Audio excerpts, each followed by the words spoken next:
तो देखिए रार किस तरीके से बढ़ती हुई नजर आ रही है और ये जो सोशल मीडिया की जंग है ये कहीं ना कहीं आगे बढ़ते हुए अब एफआईआर तक पहुंच चुकी है। लेकिन अब आपको बता देते हैं कि आखिर किन धाराओं में केस दर्ज किए गए हैं। सबसे पहले बात करेंगे भारतीय दंड संहिता 2023 की, जिसमें तमाम जो यहाँ पर धाराएं लगाई गई 175, 336/2, 336/4, 353, 299, ये तमाम जो धारा ये लगाई गई है। वही आईटी एक्ट की 2000 की जो धारा है वो भी लगी है, यानी कि 66C, 66D, इन धाराओं के तहत भी केस दर्ज किया गया है। जनप्रतिनिधित्व अधिनियम 1950 और 1951 भी यहाँ पर शामिल है। धारा 123/4 ये भी इसमें शामिल किया गया है। तो देखिए लगातार जिस तरीके से दिल्ली के दंगल को लेकर के लगातार सियासी पारा जो है वो चढ़ रहा है और एफआईआर के बाद भी आम आदमी पार्टी और बीजेपी के बीच तनातनी है। तो आम आदमी पार्टी के लिए मुश्किलें तो बड़ी ही हैं, तो दूसरी तरफ चुनावों की अगर बात करें तो दिल्ली चुनावों में किसी भी तरह की कोई गड़बड़ी ना हो और चुनाव पूरी निष्पक्षता के साथ संपन्न हो, इसको लेकर प्रशासन भी एक्शन मोड में नजर आ रहा है। और बीते 7 दिनों के जो आंकड़े दिख रहे हैं वो इस बात को दर्शाते हैं कि प्रशासन कितना एक्टिव मोड में है और कितनी एक्टिवली काम कर रहा है। रिपोर्ट देखिए।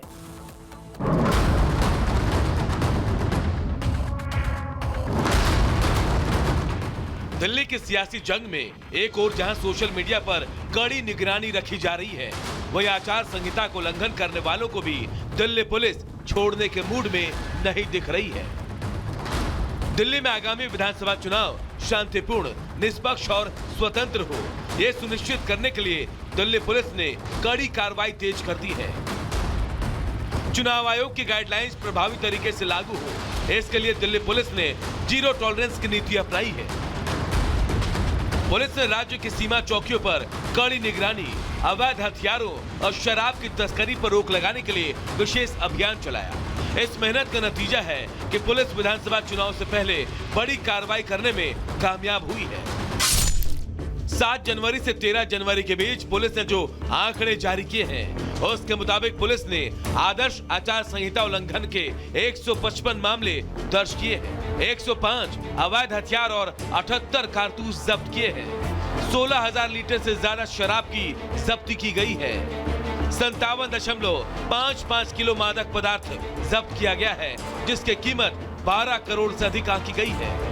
पुलिस ने चेकिंग के दौरान 1,02,69,200 रुपए कैश भी जब्त किया है।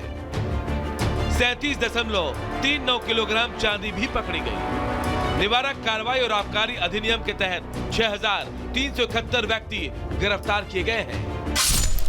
दिल्ली के चुनाव को लेकर पुलिस कितनी सख्त है, इसका अंदाजा आप इसी से लगा लीजिए कि दिल्ली के सीएम आतिशी के खिलाफ भी कार्रवाई करने से वो पीछे नहीं हट रहे। दिल्ली पुलिस ने मुख्यमंत्री आतिशी से संबंधित सरकारी वाहन में चुनाव संबंधी सामग्री ले जाने के आरोप में एक पीडब्ल्यूडी अधिकारी के खिलाफ एफआईआर दर्ज की है। आरोप है कि 7 जनवरी को अधिकारी ने राजनीतिक उद्देश्यों के लिए सरकारी वाहन का इस्तेमाल किया था। दिल्ली में चुनावी सरगर्मी चरम पर है। आरोपों और बयानों के बाद अब झूठे दावों पर भी कार्रवाई तेज हो गई है। दिल्ली पुलिस की इन कार्रवाई से तो बिल्कुल साफ हो गया है कि दिल्ली के चुनाव में छोटी से छोटी हरकत पर कड़ी निगरानी रखी गई है ताकि लोकतंत्र का मिशन अपने अंजाम तक पहुंचे। Bureau report, Republic Bharat. और चलिए बढ़ेंगे आगे और अब बात करेंगे संभल की, जिसको लेकर के लगातार ये कहा जा रहा है कि योगी आदित्यनाथ ने इंसाफ किया है और आगे भी इंसाफ की जो ये रैली है ये लगी रहेगी, क्योंकि संभल में लगातार देखिए एक तरफ सनातन के पद चिन्ह मिल रहे हैं, वहीं 1978 की जो दंगे हैं उसकी भी जांच के लिए यहाँ पर कदम उठाया गया है। बिल्कुल, जांच के लिए तो ऋतु देखिए कदम उठाए ही गए हैं। संभल फाइल्स तो दोबारा खुल ही रही हैं, लेकिन इसके साथ ही वो परिवार जिन्होंने 1978 के दंगों का दंश झेला, जो अपना घर छोड़कर पलायन करने के लिए मजबूर हो गए, अब उन्हें उनका खोया हुआ स्वाभिमान लौटाने के लिए योगी सरकार कवायद कर रही है। रिपोर्ट देखिए।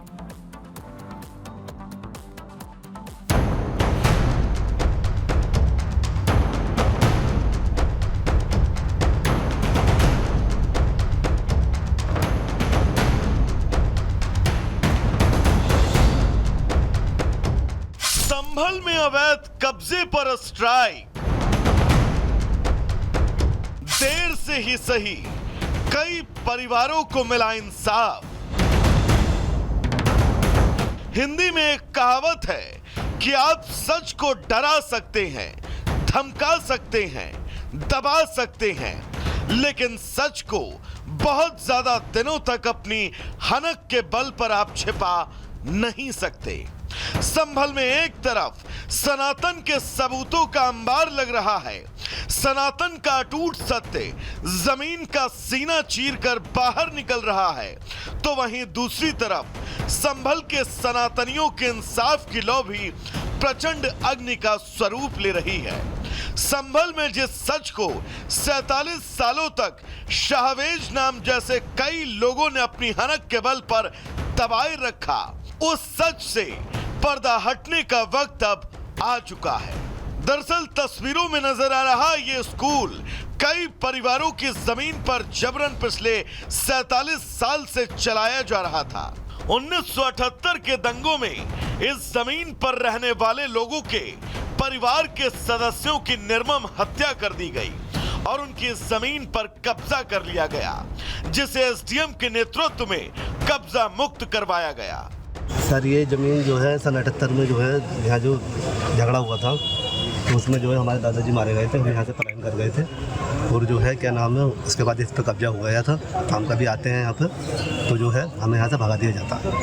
अब हमें थोड़ी सी उम्मीद जागी, प्रशासन का वो है कि साहब उम्मीद है कि मिल सकती है। दरअसल अवैध रूप से कब्जाई गई इस जमीन पर साल 1978 तक हिंदू समुदाय के लोगों का कब्जा था, मगर जब संभल में साल 1978 में सांप्रदायिक दंगा हुआ तो यहाँ के माली समाज के कुछ परिवार पलायन करने के लिए मजबूर हो गए।